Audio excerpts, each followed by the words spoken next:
Bekerja di kantor atau menjadi freelancer, mana yang lebih cocok untuk kita? Kedua pilihan itu punya kelebihan dan kekurangan masing-masing. Laporan tahun 2025 mencatat sekitar 1,57 miliar orang di dunia bekerja sebagai freelancer, setara dengan 46,7% tenaga kerja global. Di Indonesia sendiri, data BPS Februari 2023 menyebut ada 46,47 juta pekerja lepas, freelance, sekitar 32% dari total 146,62 juta angkatan kerja. Fenomena ini didorong kemajuan teknologi, perubahan ekonomi, serta tren gaya hidup digital. Dalam skrip ini, kita akan membahas berbagai aspek perbandingan kerja kantoran dan freelance, jam kerja, penghasilan, jenjang karir, kesehatan mental, hingga urusan administratif. Memahami pilihan ini penting, apalagi di era pasca pandemi di mana kerja remote dan gaya kerja fleksibel makin diminati. Generasi muda kini lebih berani memilih jalur karir yang berbeda dengan orang tua mereka. Mereka bertanya, apakah kenyamanan kantor masih relevan atau justru menjadi freelancer lebih cocok untuk mengejar mimpi? Dengan segala pertimbangan yang ada, skrip ini akan menjadi bahan refleksi yang bermanfaat sebelum kamu memutuskan arah kariermu. Kita akan membahas satu persatu dengan cara yang ringan, tapi bermakna. Tujuan utamanya bukan untuk menghakimi mana yang benar atau salah, tapi memberikan gambaran menyeluruh tentang dua dunia yang kini sama-sama berkembang pesat. Dengan memahami kelebihan dan tantangan masing-masing, kamu bisa lebih yakin melangkah. Pekerja kantoran tradisional umumnya punya jam kerja tetap, misalnya dari pukul 9 pagi sampai 5 sore setiap hari kerja, dengan aturan lembur yang terstruktur. Sebaliknya, freelancer dikenal karena fleksibilitasnya. Sekitar 73% freelancer memilih karier ini agar bisa bebas mengatur waktu kerjanya sendiri. Artinya, mereka bisa mulai bekerja lebih pagi, larut malam, atau pada akhir pekan sesuai kebutuhan proyek. Meski begitu, studi menemukan rata-rata freelancer full-time tetap bekerja sekitar 43 jam per minggu, mirip jam kerja karyawan kantoran. Perbedaannya, freelancer dapat menyebar waktu itu lebih longgar, misalnya mengerjakan tugas sehabis anak tidur atau di sela-sela urusan pribadi. Singkatnya, kerja kantor menawarkan struktur waktu yang jelas tapi kaku, sedangkan freelancer punya kebebasan lebih besar dalam menjadwalkan kerja walau total jamnya bisa sama. Namun, fleksibilitas ini bisa menjadi jebakan jika tidak dikelola dengan disiplin. Banyak freelancer yang akhirnya bekerja lebih dari 8 jam sehari karena sulit menentukan batas antara waktu kerja dan istirahat. Tidak adanya peraturan dari atasan membuat semua tergantung pada manajemen diri. Sementara itu, pekerja kantoran seringkali merasa terpenjara oleh rutinitas, macet di pagi hari, jam makan siang yang terbatas, dan tekanan lembur bisa membuat banyak orang merasa jenuh. Tapi bagi sebagian lainnya, struktur ini justru memberikan rasa aman dan keteraturan yang mereka butuhkan. Dari segi penghasilan, pekerja kantoran menerima gaji tetap per bulan beserta tunjangan seperti BPJS, tunjangan kesehatan, bonus, DLL, sehingga pendapatan cenderung stabil meski kenaikannya bertahap. Freelancer sebaliknya menghadapi pendapatan yang fluktuatif. Jika ada banyak proyek, penghasilan meningkat, jika tidak, bisa sedikit atau nihil. Misalnya, di Indonesia rata-rata pendapatan freelancer hanya sekitar 4 juta rupiah per bulan. Rata-rata ini bisa berbeda tergantung bidang. Saat permintaan atau jumlah proyek tinggi, pendapatan bisa melesat. Saat sepi proyek, pendapatan bisa nol. Sebaliknya, karyawan kantor jarang bisa mengubah gaji mendadak karena gaji sudah disepakati. Potensi pendapatan freelancer kadang lebih besar, terutama di bidang IT atau kreatif yang diminati. Tetapi risikonya tinggi karena tidak ada jaminan bulanan. Karyawan kantoran memilih stabilitas yang lebih rendah risikonya, meski peluang pendapatan ekstra terbatas. Freelancer yang sukses biasanya memiliki banyak klien tetap atau keahlian yang langka. Namun untuk mencapainya dibutuhkan kerja keras di awal, membangun portofolio, membangun reputasi, dan belajar bernegosiasi tarif. Tidak sedikit yang menyerah di tengah jalan karena merasa tidak cocok dengan ritme pasar yang fluktuatif.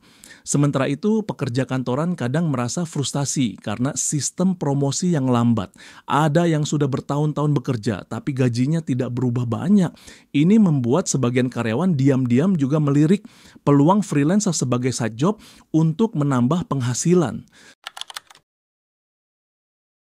Salah satu keuntungan kerja kantoran adalah adanya mentor dan struktur. Karyawan bisa belajar dari atasan, mengikuti pelatihan perusahaan, atau dipromosikan ke posisi lebih tinggi. Ini menjadi daya tarik tersendiri bagi mereka yang suka berkembang dalam sistem yang terarah. Sebaliknya, freelancer harus menjadi bos untuk dirinya sendiri. Ia harus tahu cara menjual jasa, membangun koneksi, dan terus relevan dengan pasar. Tidak ada jabatan naik level, tapi pertumbuhannya terlihat dari klien yang semakin besar atau proyek yang semakin menantang. Dalam struktur perusahaan, karyawan kantoran biasanya memiliki jalur karir terencana. Ada jenjang posisi, kenaikan gaji berkala, serta kadang pelatihan atau program pengembangan oleh perusahaan. Meski di Indonesia, pelatihan formal perusahaan masih relatif minim. Freelancer tidak punya bos yang menaikkan jabatan atau gaji. Dia sendiri yang harus mengembangkan usaha atau portofolio. Banyak freelancer justru aktif belajar mandiri. Freelancer juga proaktif mengikuti kursus online dan sertifikasi untuk meningkatkan nilai jual, terutama di bidang baru seperti kecerdasan buatan. Hal ini menunjukkan freelancer sering unggul dalam keahlian spesifik karena perlu terus meningkatkan diri. Sebaliknya, jenjang karir kantor lebih formal, karyawan bisa mendapat kenaikan jabatan atau pelatihan internal jika perusahaan mendukung. Jadi, kantor menawarkan jalur karir yang lebih jelas meski relatif kaku. Sementara freelance menuntut pembelajaran mandiri dan jaringan yang lebih luas untuk maju. Banyak orang memilih freelance dengan harapan work-life balance yang lebih baik. Fleksibilitas jam kerja memungkinkan menyesuaikan tugas pekerjaan dengan kehidupan pribadi. Bahkan survei di Amerika Serikat menemukan pekerja remote, gaya mirip freelancer, cenderung lebih rendah tingkat keletihan kerjanya. Artinya, fleksibilitas kerja bisa membantu mengurangi kelelahan. Namun ada juga risiko tersendiri. Sebuah survei mengungkap 56% freelancer mengalami depresi terkait pekerjaan berbanding 30% karyawan kantor, dan 62% merasa stres karena pekerjaannya versus 55% karyawan. Serta 64% freelancer melaporkan merasa kesepian setiap hari, suatu kondisi yang jarang dialami pekerja kantor karena ada interaksi kolega. Bahkan 85% freelancer hampir tak pernah benar-benar lepas dari pekerjaan saat berlibur dibanding 42% pekerja kantor yang benar-benar cuti penuh. Ini menegaskan work-life balance tidak otomatis terjaga, sangat tergantung disiplin diri. Singkatnya, kerja kantor memberikan rutinitas dan dukungan sosial, tetapi kurang fleksibel. Kerja freelance bebas, tapi menuntut pemisahan waktu kerja sendiri agar kesehatan mental tetap terjaga. Beberapa freelancer mengaku merasa tertekan karena terus-menerus mengejar klien dan memenuhi deadline tanpa jaminan hasil. Ini membuat burnout menjadi ancaman serius bagi pekerja lepas, terutama yang belum punya sistem kerja yang efisien.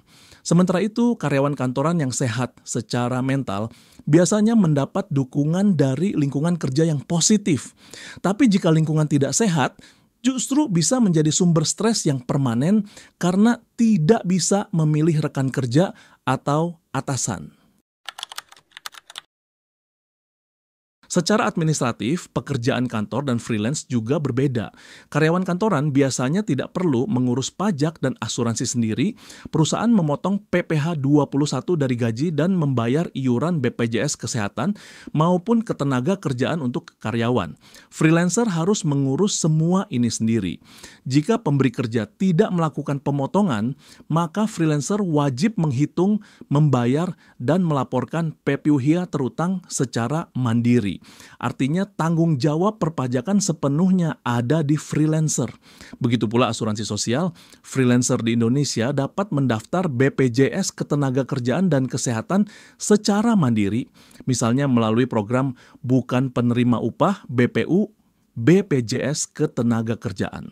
Semua iuran ini harus ditanggung sendiri tanpa pemotongan gaji otomatis. Dengan kata lain, urusan administrasi, pajak, asuransi, pencatatan keuangan jauh lebih ribet bagi freelancer dibanding karyawan kantor. Banyak freelancer yang awalnya abai terhadap urusan administrasi. Namun saat ada kendala seperti sakit mendadak atau pemeriksaan pajak, mereka baru menyadari pentingnya mencatat pemasukan dan membayar iuran secara rutin. Pekerja kantoran di sisi lain cukup duduk tenang karena semua urusan administratif sudah ditangani HRD. Tapi ini juga membuat mereka kurang paham soal pajak atau jaminan sosial yang bisa menjadi kendala jika suatu hari mereka beralih ke jalur mandiri.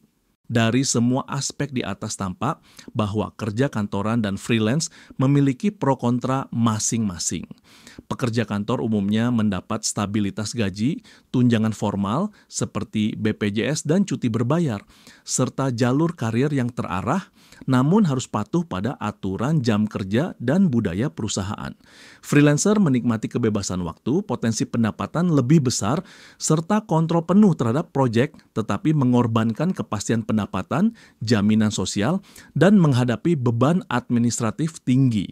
Keseimbangan kerja hidup bisa lebih baik dengan fleksibilitas, namun memerlukan disiplin ekstra untuk menghindari stres dan isolasi. Pilihan antara kantor dan freelance bukan soal mana yang lebih baik, tapi mana yang lebih cocok untuk dirimu. Apakah kamu tipe orang yang butuh kepastian atau yang suka kebebasan? Apakah kamu siap mengurus segalanya sendiri atau lebih nyaman dalam sistem yang terstruktur? Jawaban dari pertanyaan-pertanyaan ini akan membantumu menentukan arah. Semoga video ini bisa memberikan gambaran utuh sebelum kamu menentukan jalan kariermu. Karena pada akhirnya, sukses itu bukan hanya tentang uang atau posisi, tapi juga tentang rasa damai dalam menjalani hari-hari. Jika kamu merasa video ini bermanfaat, jangan lupa untuk like, komen pendapatmu di bawah, dan subscribe channel ini untuk konten edukatif dan motivasional lainnya. Terima kasih sudah menonton, sampai jumpa di video berikutnya.